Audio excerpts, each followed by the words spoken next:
आज हम बात करने जा रहे हैं एडवर्स चाइल्डहुड एक्सपीरियंसेस पे। मुझे बड़ा इंटरेस्टिंग लगता है कि हम सब लोग अपने आसपास ये सब चीज़ें होती हुई देखते हैं। हम जानते हैं कि हमारे आसपास ये सब हो रहा है, लेकिन जब कोई इनको मेंशन करता है तो बहुत सारे रिस्पॉन्सेज ऐसे आते हैं कि ओ ये हमारे माशरे के मसले नहीं हैं, ये किसी वेस्टर्न सोसाइटी के इश्यूज हो सकते हैं, हमारे यहाँ नहीं हो सकते।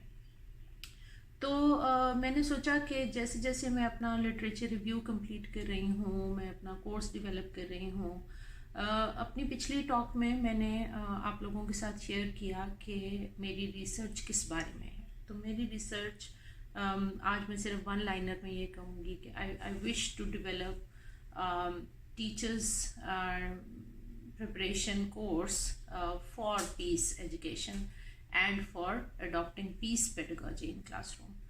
तो उसमें इनिशियल स्टडी के दौरान और इनिशियल रिसर्च के दौरान जो बुक्स में पढ़ रही हूँ, जो आर्टिकल्स में पढ़ रही हूँ, they tell us about various types of adverse childhood experiences.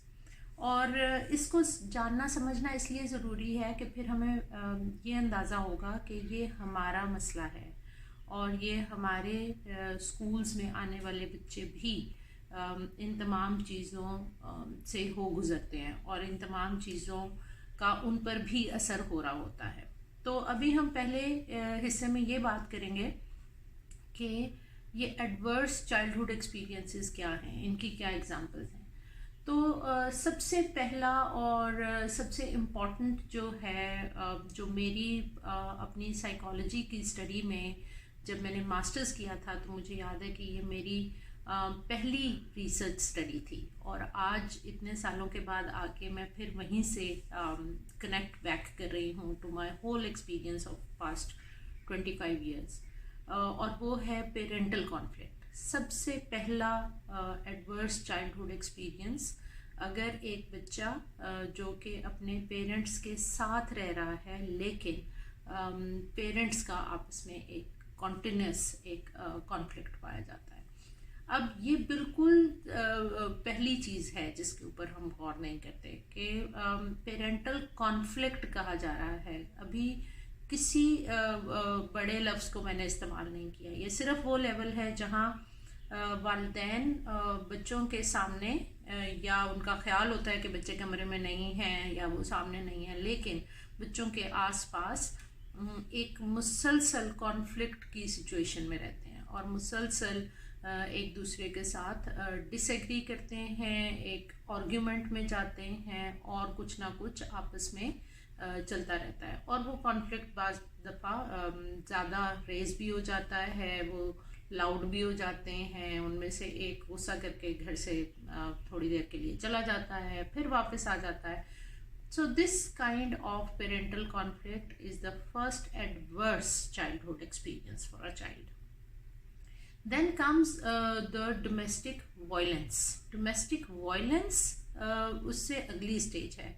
अगर वो सिर्फ कॉन्फ्लिक्ट है तो उसका भी एडवर्स इफ़ेक्ट होगा बच्चे पे, लेकिन खुदा ना खास्ता अगर वो डोमेस्टिक वायलेंस की शक्ल में है, यानी कि वालिदैन में से कोई भी एक दूसरे को फिज़िकली अब्यूज़ करता है, मारता है या किसी भी तरह का अब्यूज़ करता है, और घर में जो बच्चा है वो उसको ऑब्जर्व कर रहा है, उसको परसीव कर रहा है, उसको एक्सपीरियंस कर रहा है अपने तय। तो ये second level of that adverse childhood experience होगा।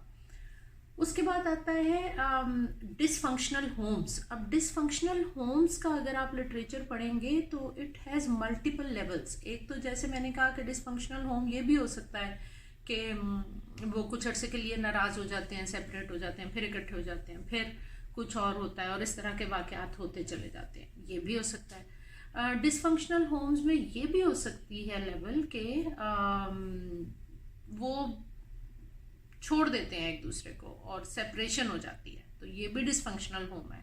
और ऐसे केसेस में पाकिस्तान में हम देखते हैं कि बच्चा या तो वालिदैन में से किसी एक के साथ रह रहा होता है और दूसरे से बिल्कुल ही राब्ता मुनक़ता हो जाता है, या अगर दूसरे से राब्ता है भी तो वो एक तरफ की फैमिली कुछ इन्फ्लुएंस कर रही है, दूसरी तरफ that's a huge adverse childhood experience.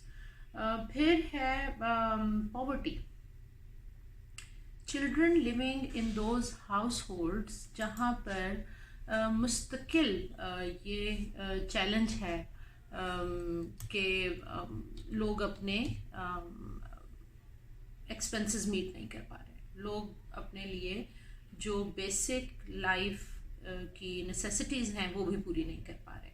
और ऐसी सूरत हाल में एक तो पॉवर्टी होगी, लेसर रिसोर्सेज होंगे, इसमें बहुत सारी और चीज़ें आ जाती हैं, इसमें माल न्यूट्रिशन भी आ जाती है, इसमें बच्चे की हेल्थ एंड हाइजीन के लिए भी पूरे रिसोर्सेज अवेलेबल नहीं थे। लेकिन इसके साथ साथ एक कॉन्टिन्यूस कॉन्फ्लिक्ट है जो बच्चे के दिमाग में डेवलप होता रहेगा। क्योंकि हर वक्त घर में ये इशू किसी ना किसी सूरत में मेंशन भी होता रहेगा और डिस्कस भी होता रहेगा, और ये एग्जिस्ट करेगा, ये उसकी पूरी एनवायरनमेंट क्रिएट करेगा, उसके लिए एक रियलिटी क्रिएट करेगा कि I am living in poverty, I am living with less resources and people around me keep getting upset about it, so I am also upset about it। वो बच्चा जो दुनिया में आया और उसको नहीं पता था कि पॉवर्टी क्या होती है, जब वो अपने आसपास के एडल्ट्स को हर वक्त इस बहस में और इस परेशानी के आलम में देखेगा और इस स्ट्रेस में देखेगा,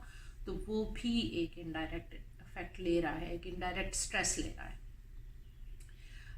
देन कम्स के बच्चे के घर में कोई भी शख्स अगर मेंटल इलनेस में है तो उस बच्चे के ऊपर उसके क्या असरात होंगे। अगर कोई भी शख्स फिज़िकल क्रॉनिक डिजीज़ में है, कोई भी शख्स घर का, तो उस बच्चे के ऊपर उसके क्या इफ़ेक्ट होंगे।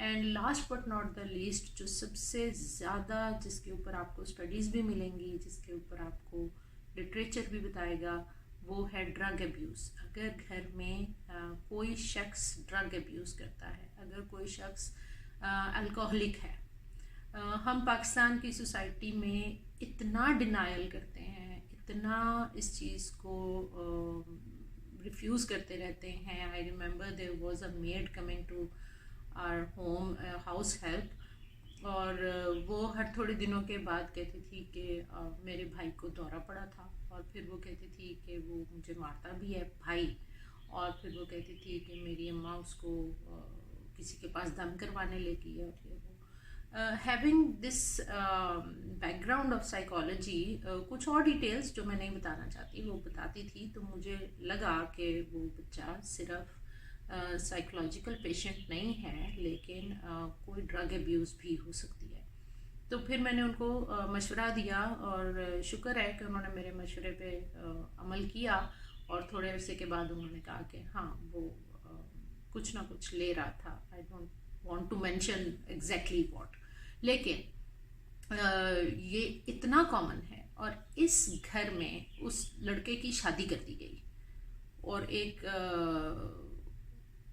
कज़न ही से उसकी शादी करके उसको ले आए, और उसके बाद वो बहन को मारने के बजाय वो बीवी को मारना शुरू हो गया। अब इस सारी एनवायरनमेंट में if there is a child, and a child is from 0 age to 12 years, और फिर हम 12 ऑनवर्ड या 13 ऑनवर्ड कहते हैं कि ये एडोलेसेंस है। लेकिन अगर इस सारे एनवायरनमेंट में एक बच्चा रह रहा है उस घर के अंदर, और ये इस तरह की चीज़ें चल रही हैं, बाप अल्कोहलिक है, या बड़ा कोई भाई अल्कोहलिक है, या कोई चाचा अल्कोहलिक है, या ड्रग अब्यूज़र है, तो वो एक ह्यूज इफ़ेक्ट है जो उस बच्चे की पर्सनालिटी के ऊपर जा रहा है। फिर आता है direct experience with the child. अभी तक जो हमने बात की वो था कि बच्चा ये सब अपने आस पास होते हुए देख रहा है।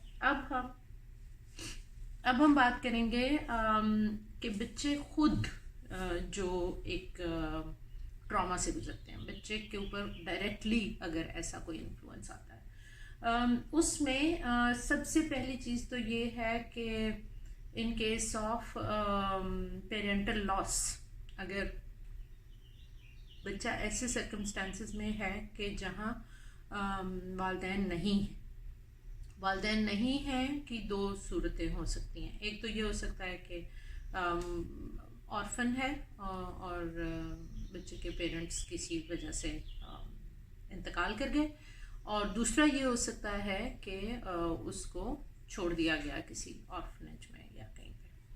तो इन दोनों सूरतों में अब ये direct experience with the child हो रहा है, यानी कि उसके आसपास जो सबसे पहली इम्पॉर्टेंट फैमिली स्ट्रक्चर के अंदर जो इम्पॉर्टेंट फिगर्स थे पेरेंट्स, वो नहीं है।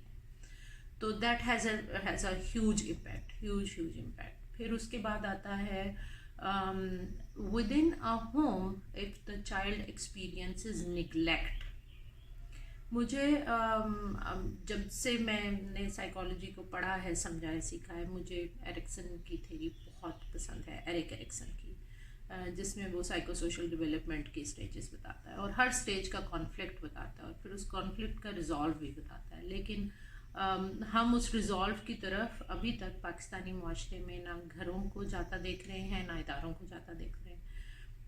ये स्टेज जब एक बच्चा चाइल्डहुड में है और निगलेक्ट का शिकार है, यानी बहुत सारी एग्जांपल्स हैं हमारे पास। बच्चियां हैं और बच्चे हैं घर में, तो लड़के को बहुत ज़्यादा तवज्जो मिल रही है और लड़कियों को तवज्जो नहीं मिल रही है। या दूसरी सूरत में ये हो सकता है कि एक बच्चा है जो थोड़ा कम बोलता है, कम एक्साइटमेंट शो करता है, तो उसको बाकी के रिश्तेदार भी और पेरेंट्स भी उसको बहुत ज़्यादा अटेंशन नहीं देते हैं, जबकि वो बच्चा जो सबके सामने हंसता है, खेलता है, बोलता है, हरकतें करता है और अटेंशन ले लेता है, उसको सब लोग बहुत ज़्यादा अटेंशन दे रहे होते हैं। तो ये बच्चा निगलेक्ट का शिकार होता चला जाता है। फिर पाकिस्तान में खूबसूरती एक बड़ा एलिमेंट है, और I heard somebody saying this very rude, very harsh, very inhuman statement about a child कि इसको देख के तो मैं सोचता हूँ इसकी माँ भी इसको कैसे प्यार करती होगी। Now just imagine if somebody says this in front of a child और उसको बारहा ये बताया जाए कि वो खूबसूरत नहीं है, वो दिखने में अच्छा नहीं है, और इसकी बिना पे उसको डिस्क्रिमिनेट किया जा रहा हो, उसको निगलेक्ट किया जा रहा हो। And there are so many other examples as well. Neglect के बाद है direct violent behavior. वालिदैन पाकिस्तान में ये समझते हैं कि और क्योंकि उन्होंने अपने पिछली जनरेशन्स को देखा और अपने आसपास होते हुए देखा, तो वो ये समझते हैं, वो इस बिलीफ में हैं कि बच्चे को सिखाने के लिए डांट और मार बहुत ज़रूरी है। ये दो बातें हमारे पेरेंटिंग स्टाइल में ऐसे शामिल हैं जैसे हमारी ज़िंदगी में बेसिक बायोलॉजिकल चीज़ें शामिल हैं, यानी नींद शामिल है ना, यानी खाना खाना शामिल है, यानी कोई और फिज़िकल नीड शामिल है। बिल्कुल ऐसे ही पेरेंट्स की पेरेंटिंग स्टाइल में डांट और मार, ये दो चीज़ें शामिल हैं। जब हम कहते हैं डांट और मार, तो वो कहते हैं नहीं आजकल के पेरेंट्स नहीं करते। यार आजकल के पेरेंट्स का स्टाइल डिफरेंट है, लेकिन हम जिस हाउस होल्ड में भी जाते हैं वहाँ किसी ना किसी तरीके से हम देख लेते हैं कि ये नज़र आ जाता है कि ये वॉयलेंट बिहेवियर है बच्चे के साथ, और उसकी एज क्या है और आपकी टोन ऑफ वॉइस क्या है और आप अपनी पावर किस तरह इम्पोज कर रहे हैं उसके ऊपर, और फिर आप अगर वो आपकी बात नहीं मानता तो आप एक थप्पड़ लगा देते हैं। And this is a very normal thing. आप भरी महफिल में भी बच्चे को थप्पड़ लगा देते हैं और आप कहते हैं इसको मारना नहीं कहते, इसको क्या कहते हैं, इसको कोई नया नाम दे दें, लेकिन ये मौजूद है और ये हमारी। और फिर वो घराने अभी भी बहुत सारे पाए जाते हैं। अगर मैंने पिछली टॉक में भी कहा था कि आप अपनी ज़रा एलीट लोकेलिटीज़ से बाहर निकल के अपने ही शहर की गलियों कूचों में, मोहल्लों में जाके देखें, या शहर से बाहर निकल के छोटे इलाकों में देखें, तो बाकायदा पिटाई की जाती है, और वो अच्छी खासी पिटाई की जाती है। It is an episode of 10 minutes और it is an episode of 15-20 minutes, आपको पता है 10 मिनट बच्चे के साथ इस तरह का इंटरेक्शन जिसमें उसको डांटा जा रहा है और हर थोड़ी देर के बाद उसको एक चपत लगाई जा रही है या उसको मारा जा रहा है या उसको ये शदीद इम्पैक्ट है इसका तो सारी ज़िंदगी के लिए उसकी पर्सनालिटी के ऊपर इम्पैक्ट है, क्योंकि उसको एक तो वो जो फिज़िकल इम्पैक्ट आ रहा है वो है, और दूसरा उसको ये बिलीफ मिल रहा है कि अच्छा ये तरीका है अपनी पावर इम्पोज करने का और ये तरीका है अपनी बात मनवाने का। Then comes emotional abuse and physical abuse or sexual abuse or harassment or anything like that. ये वो लेवल है जिसके ऊपर हम बात ही नहीं करते। बहुत मुद्दत तक तो पाकिस्तान में इसका तज़किरा होना भी मुश्किल था। बहुत मुद्दत तक तो अगर ऐसी कोई खबर अखबार में आ जाती थी तो घर से अखबार ही गायब कर दिया जाता था। मुझे याद है कि हमारे घर से भी अखबार गायब कर दिया जाता था, और मैंने अगर उस अखबार को पढ़ना है या मुझे आज के अखबार में से कोई चीज़ ढूंढनी है तो वो अखबार ही नहीं मिल रही, और पता ये चला कि वो न्यूज़पेपर इसलिए घर से उठा के ले गए क्योंकि उसमें ऐसी कोई खबर छपी थी। इसके बारे में बात करना मुश्किल था। अब हम इसके बारे में बात करने लगे हैं जब पता नहीं कितना पानी गुजर गया पुलों के नीचे से और कितनी जनरेशन्स तबाह की हमने इसके बारे में कोई तज़किरा नहीं किया। बच्चों को भी साइलेंस सिखाया और कहा कि अगर कोई तुम्हारे साथ ऐसा कर भी रहा है तो जिक्र नहीं करना, बताना नहीं। एक बच्चा अगर वो बार बार इस तरह की किसी भी एक्सपीरियंस से गुजरता है, उसको मॉलेस्टेशन से गुजर रहा है, वो किसी किस्म की डायरेक्ट सेक्सुअल अब्यूज़ से गुजर रहा है, या वो इनडायरेक्टली कोई शख्स उसको थोड़ा इमोशनली परेशान कर रहा है, फिज़िकली परेशान कर रहा है, और आप उस बच्चे की बात या तो सुन नहीं रहे या आपने उस चीज़ को इतना बड़ा टैबू बना रखा है कि वो खुद ही डरा हुआ है या उस शख्स ने उसको डरा दिया है कि अगर तुमने किसी को बताया तो तुम्हारे साथ अच्छा नहीं होगा। इन तमाम सूरत हाल में ये बच्चा जो पर्सनालिटी डेवलप कर रहा है, यू हैव नो आइडिया कि ये अपने लिए कितना परेशान होगा, ये अपने ताईं कितना परेशान होगा, ये अपने आसपास के लोगों के लिए आहिस्ता आहिस्ता कितना ख़तरनाक होता चला जाएगा। और the early intervention in these cases can save so many lives. लेकिन हम पहले तो इसके ऊपर बात ही नहीं करते। बात करते हैं तो हम एक्सेप्ट नहीं करते, एक्सेप्ट कर लेते हैं तो हम शर्मो हया खौफ और पता नहीं कौन कौन सी माशरती वैल्यूज़ को लेके बैठे होते हैं, और हम कहते हैं कि नहीं, इसका किसी से तज़किरा ही नहीं करना, किसी को बताना ही नहीं है। अगर क्लासरूम में भी वो बच्चा आइडेंटिफाई हो जाता है और हम उसके पेरेंट्स को बताते हैं तो वो स्कूल बदल देंगे। क्यों? क्योंकि यहाँ ये बात खुल गई है। इसका इलाज नहीं करेंगे, इसके ऊपर कोई इंटरवेंशन नहीं करेंगे। जो शख्स उस बच्चे को परेशान कर रहा है उस शख्स को सेव कर रहे हैं आप, बेसिकली आप अपने बच्चे को सेव नहीं कर रहे। फिर आती है मैल न्यूट्रिशन।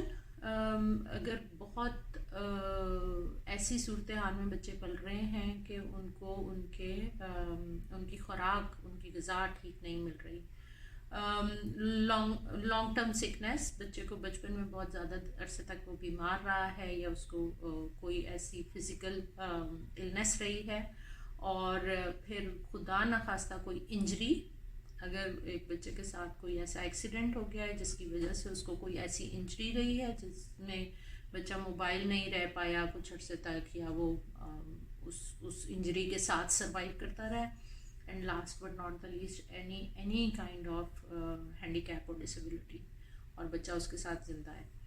मैं बिल्कुल आखिरी बात ये करूँगी कि ये तमाम वो चीज़ें हैं जो बच्चे के साथ मिसहैप हो गया, इंजरी हो गई, सिकनेस हो गई, एनी काइंड ऑफ हैंडीकैप और डिसेबिलिटी, हम उस बच्चे के साथ क्या सलूक कर रहे हैं। लोग कहते हैं नहीं हम तो उससे बड़ा प्यार करते हैं। वो प्यार सिर्फ एक फीलिंग नहीं है जिसको हम प्यार कहते हैं ना, नहीं मेरे लिए तो मेरा ये बच्चा भी बड़ा कीमती है। जैसे लेकिन आप इस बच्चे के लिए जब एक एक्स्ट्रा ऑर्डिनरी चीज़ हो गई है, जब एक स्पेशल नीड है, तो आप उसके लिए स्पेशल क्या कर रहे हैं? अगर आप स्पेशल नहीं कर रहे हैं, अगर आप उसकी उस प्रॉब्लम को सॉल्व करने के लिए अदर देन नॉर्मल कुछ नहीं कर रहे हैं, तो इसका मतलब है आप उसके लिए कुछ नहीं कर रहे हैं। आप उसको कोशिश कर रहे हैं आम बच्चों की तरह ट्रीट करने की, और आम बच्चों की तरह ट्रीट करने की कोशिश में आप उसकी स्पेशल नीड को बार बार इग्नोर कर रहे हैं। स्कूल्स भी यही कर रहे हैं, पेरेंट्स भी यही कर रहे हैं। नहीं, क्योंकि हम इसको बाकियों जैसा करना चाहते हैं। बाकियों जैसा नहीं रहा है वो, इसको रियलाइज करें और उसकी स्पेशल नीड को पूरा करें। स्कूल के अंदर भी उसकी स्पेशल नीड्स को पूरा करें, घर के अंदर भी उसकी स्पेशल नीड्स को टेक केयर करें। उसको कंप्लीट अटेंशन वो वाली चाहिए जो उसकी रिक्वायरमेंट है। और आगे हम किसी ना किसी गुफ्तगू में इसका जिक्र करेंगे कि वो बच्चे जो जंग की सूरत हाल में, जो एक्सट्रीमिज़म, टेररिज्म या वॉर की सिचुएशन में पल रहे हैं, बड़े हो रहे हैं, या किसी ऐसे इलाके में पल रहे बड़े हो रहे हैं जहाँ पे ये तमाम इश्यूज़ पाए जाते हैं, उन बच्चों के साथ क्या हो रहा है, और उन बच्चों की ज़िंदगी पे इसका एक कॉन्टिन्यूस एडवर्स इफ़ेक्ट कैसा रहेगा। So this is the very first thing जो मुझे लगता है कि जब मैं पीस पेडागोजी की तरफ जाती हूँ, तो जो सबसे पहली लर्निंग है मेरी, वो ये है to learn about the child, to learn about what kind of experiences these children are having. वो पॉवर्टी से लेके वो किसी भी लेवल तक हो सकती है, जो उसके घर में एक रियलिटी है और वो बच्चा उस रियलिटी से आ रहा है। Last but not the least, ये जो टीचर्स हैं जिनके लिए हम काम करने जा रहे हैं, मेरा सबसे बड़ा चैलेंज ये है कि वो भी इन्हीं नेबरहुड्स में, इन्हीं शहरों में, इन्हीं गांव में ऐसे ही माहौल में पल बढ़ के बड़े हो चुके। उन पर जो एडवर्स चाइल्डहुड एक्सपीरियंसेस के इफ़ेक्ट हैं, उनको ना कभी किसी ने पूछा, ना कभी किसी ने उसको एड्रेस किया, और हमने उनको एक टीचर्स क्वालिफिकेशन की डिग्री देके क्लासरूम में खड़ा कर दिया। वो अपने तई एक बहुत हेल्दी बैकग्राउंड से भी आया हो सकता है। ये भी हो सकता है कि उसने उस सारी एडवर्सिटी को अपनी रेजिलियंस से और अपनी कोशिश से और अपने आसपास के लोगों की मुआवनत से ओवरकम कर लिया हो। लेकिन ये भी हो सकता है कि वो शख्स एक खौफनाक हद तक एक ऐसी पर्सनालिटी लेके डेवलप हो गया हो जिस पे इन तमाम चीज़ों का असर था, और हमने उस एडल्ट को क्लासरूम में टीचर बना के खड़ा कर दिया, because we do not have any kind of personality assessment when we are hiring teachers. So that's the second most important thing which I am looking at. बच्चे के ऊपर तो हम स्टडी कर रहे हैं कि वो किस बैकग्राउंड से आ रहा है, फिर उसको स्कूल में एक पीसफुल एनवायरनमेंट कैसे देनी है, लेकिन जिसने वो एनवायरनमेंट क्रिएट करनी है वो सबसे पहले टीचर है। तो हम टीचर के लिए कोई हेल्प, टीचर के लिए कोई सपोर्ट, टीचर के लिए कोई ऐसा टूल जिसमें पहले वो तो उसको तो देखा जाए कि उसने अपने चाइल्डहुड एक्सपीरियंसेस को और अपने डेवलपमेंटल स्टेजेस को कैसे गुजारा है। So that's the first thing that I'm looking